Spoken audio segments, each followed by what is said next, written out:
They say the beast walks among us, that beneath flesh and civility lies something primal, something ancient, something hungry. We call them werewolves, but names do little justice to what they truly are. This is a descent into the mind of the monster. Let us begin with the story, the legend, a brief history of werewolf mythology. The roots of the werewolf myth stretch deep into the soils of ancient civilization. The earliest records whisper from Greece, where the legend of King Lycaon unfolds. In a tale of blasphemy and punishment, Lycaon was transformed into a wolf by Zeus himself, cursed for his attempt to feed human flesh to a god. From this tale, the very word lycanthropy, the transformation from man to wolf, was born. But the Greeks were not alone in their terror. Norse sagas spoke of berserkers, warriors donning wolf pelts, believed to channel the fury of wolves in battle. Meanwhile, in medieval Europe, tales grew darker. The werewolf became not a symbol of honor or punishment, but a pariah, a creature of the woods, a man cursed, roaming beneath the full moon, bloodied and wild. In France, the loup-garou haunted village outskirts. In Germany, werewolves were burned at the stake, often confused with witches. Accusations flew freely in times of plague and famine. The werewolf became an explanation for the unexplainable, a scapegoat, a monster conjured to cope with fear. But myths evolve. Examining the werewolf in popular culture by the 20th century, the werewolf had clawed its way onto the silver screen. 1941's The Wolfman introduced a tragic, tormented creature, Larry Talbot, bitten and cursed to transform under the full moon. It wasn't just gore that sold the tale, it was grief, the pain of becoming something you cannot control. As decades passed, the werewolf danced between horror and fantasy. In An American Werewolf in London, the transformation was grotesque, visceral, unforgettable. Teen Wolf reimagined the creature as a metaphor for adolescent change. More recently, the werewolf entered romantic territory,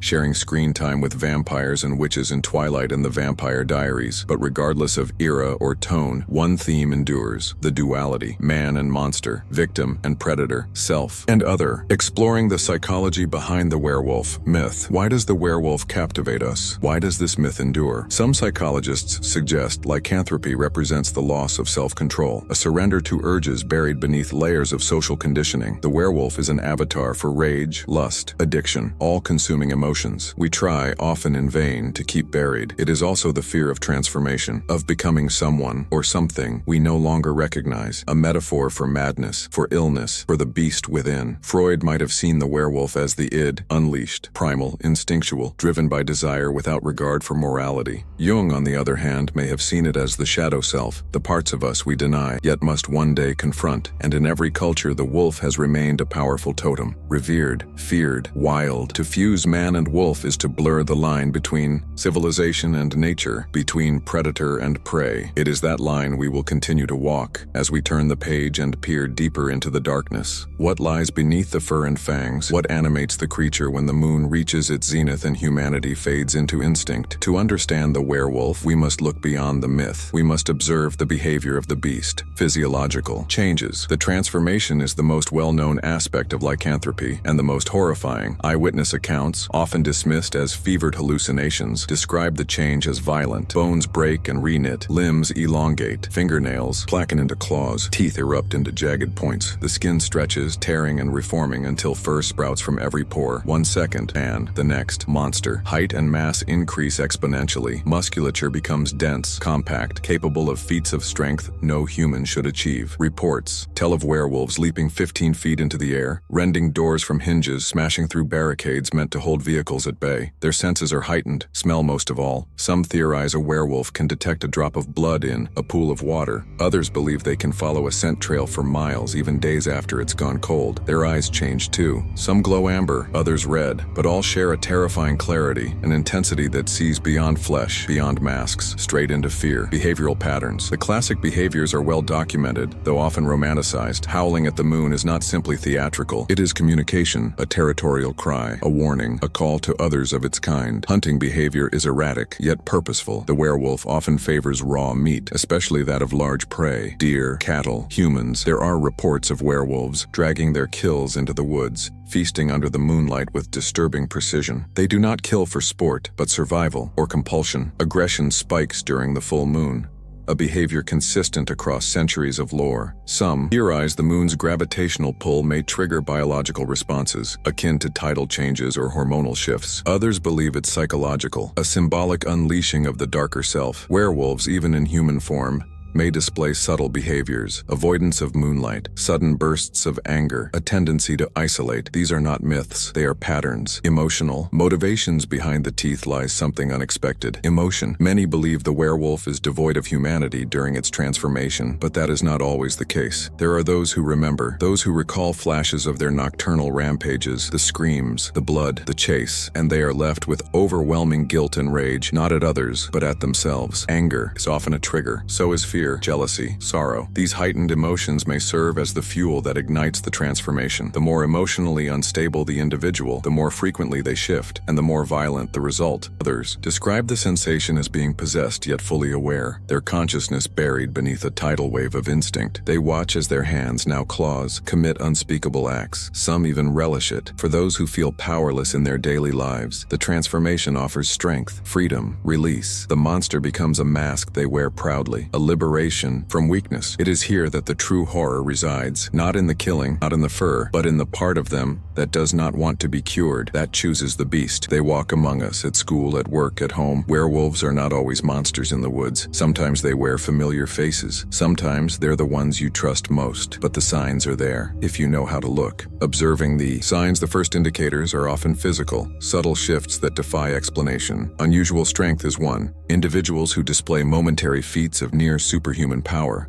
such as lifting objects too heavy for their size, or surviving injuries that would incapacitate others. It's written off as adrenaline or luck, but it isn't. Eyes that flash, with unnatural color in certain lighting. Hair growth that thickens seemingly overnight, even over unusual parts of the body.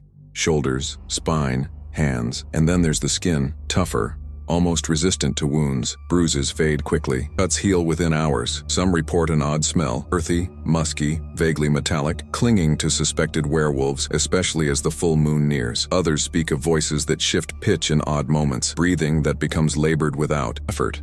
But most chilling are the behaviors, the way they sometimes seem too alert, too still, as if always listening for a sound no one else can hear. They may disappear during full moons, or suffer unexplained blackouts and memory lapses. You might catch them staring into the distance, jaw clenched, nostrils flaring, like they smell something wrong in the air. They might become easily agitated, reacting violently to minor frustrations, or they may go eerily quiet, withdrawn, tense, their skin clammy under sweat that smells like blood and dirt. You'll want to tell yourself it's nothing, but you'll feel it. The part of you that still understands fear will know. Recognizing the triggers. If you're watching someone you suspect, pay attention to the triggers. The full moon is the most infamous, and with good reason. It acts as both a catalyst and a countdown. Tensions rise in the days leading up to it. The individual may become sleep-deprived, irritable, restless. By the night of the full moon, they often vanish, claiming illness, a sudden trip, or silence altogether. Exposure to moonlight, especially unfiltered, may provoke unease or physical discomfort. Some report transformations not just under full moons but in the presence of emotional triggers. Extreme rage, grief, panic, or terror. Stress acts as a storm cloud. The werewolf lies beneath, waiting for the lightning. Certain stimuli can also act as precursors. Loud howls in the distance may make the individual freeze or react unpredictably. The scent of blood can trigger visible changes, sharpening of posture, dilation of pupils, clenched jaws. And don't dismiss the importance of instinct. Animals react first. Dogs growl, cats flee. Even birds may avoid landing near the afflicted. Nature knows what we try to forget, the importance of caution. If you suspect someone is a werewolf, do not confront them. They may not even be aware of what they are. Or worse, they may be fully aware and simply waiting. Avoid being alone with the individual during high-risk periods. Do not attempt to trap or challenge them. Do not taunt. The line between human and monster is fragile, and once crossed, there is no going back. Keep your distance. Keep your suspicion quiet. And most importantly, prepare. Because if you're right, if the signs were real, then the next full moon may not just reveal the truth. It may come for you. Let's make something clear from the start. If you're face to face with a werewolf, you're already in danger. But danger isn't the same as death. Not if you remember the rules, not if you stay calm, and not if you act like prey that knows how to survive. Stay calm and avoid confrontation. The worst thing you can do in the presence of a werewolf is panic. Fear triggers instinct, and instinct is what drives the beast to kill. If you run, it will chase you. If you scream, it will silence. You instead stay calm. Control your breathing, avoid sudden movements. Think of the werewolf not as a monster but a predator, one that responds to challenge and weakness in equal measure. Do not lock eyes. Do not raise your voice. Speak softly, if at all. Let it smell that you are not a threat. Let it sense your caution, your respect. Some survivors report that maintaining eye contact too long is perceived as aggression. Others say avoiding eye contact altogether makes you appear vulnerable. The safest approach? Brief glances and focus on body language. This is not a negotiation. It's survival. Maintain a safe distance. Werewolves are fast, faster than you can imagine, but they still need space to strike. Stay back. Put something between you and it. Tree, a car, a doorway, anything that breaks line of sight or slows movement. Elevation helps, so does narrow terrain. Do not corner yourself, but do limit its options. Remember, in beast form, it doesn't think like a human. It won't negotiate, it won't hesitate, but it will evaluate. If you're not easy prey, it may look elsewhere. In rural areas, get indoors. Lock all entry points. Silver is said to repel them, though reliable confirmation is scarce. What is consistent, however, is that werewolves are reluctant to attack large groups. There is safety in numbers, and noise, bright lights, alarms, fire, can confuse or agitate them, enough to make an escape, but only if you're lucky. Seek professional help. This is not a problem for local law enforcement. You cannot shoot your way out of a werewolf encounter.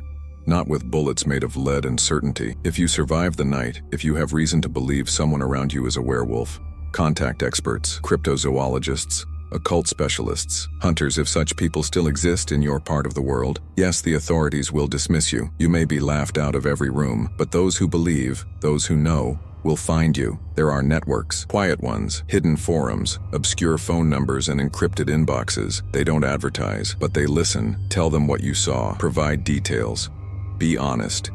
Be thorough. They may not be able to stop the next transformation, but they might know how to slow it. And sometimes that's enough. The myth endures. From ancient fireside tales to streaming platforms and virtual realities, the werewolf walks with us, evolving, adapting, surviving. But why? What is it about this creature that refuses to die? The werewolf in modern media. Today's werewolf is not the same beast who stalked the Black Forest or prowled Victorian London. Modern media has remade the monster 100 times over. In video games like The Order, 1886 or Bloodborne, werewolves are savage, demonic monsters built for blood and chaos. In films like Underworld, they become warriors, tactical, intelligent, deadly. Television series like Teen Wolf blend horror with heroism, showing the lycanthrope not only as predator, but protector. Even literature continues to reinvent the myth, from gritty reimaginings in The Last Werewolf to romantic entanglements in Twilight. Each portrayal, each variation reflects something deeply human, a fear, a fantasy, a fracture in our psyche. The werewolf has become a mirror. Sometimes we see a monster in it. Sometimes we see ourselves, exploring the potential for real-world connection. There are those who believe the werewolf myth is not entirely fiction. Science, after all,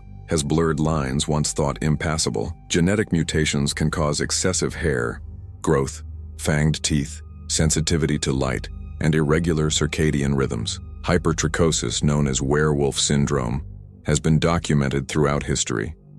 Then there are the psychological aspects. Clinical lycanthropy is a rare psychiatric condition in which the afflicted believe they are turning into animals, often wolves. The episodes are often triggered by trauma, psychosis, or extreme stress.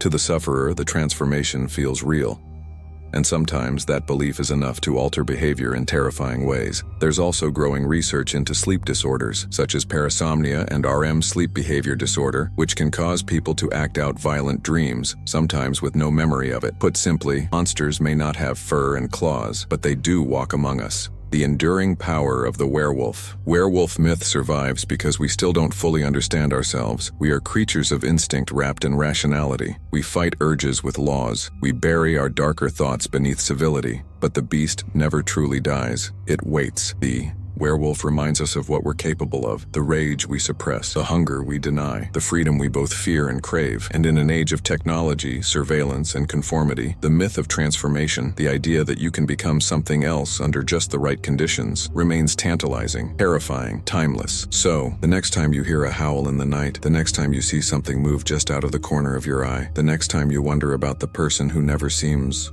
quite right, remember, it's not always myth. Sometimes the beast is real. Sometimes it's already looking back at you. If you enjoyed this story and want more chilling legends and terrifying tales, make sure to like this video It really helps us out. You can also click on our Ultimate Werewolf playlist to watch more horror and cryptid stories. The link is in the description below, and if you love horror, folklore, and unexplained mysteries, subscribe to the channel and join our growing community of fear seekers. But don't stop there. Turn on notifications by clicking the bell icon so you never miss a new story. Because in the world of horror, the scariest things happen when you least expect them. And trust me, you don't want to be left in the dark. Welcome to the darkness.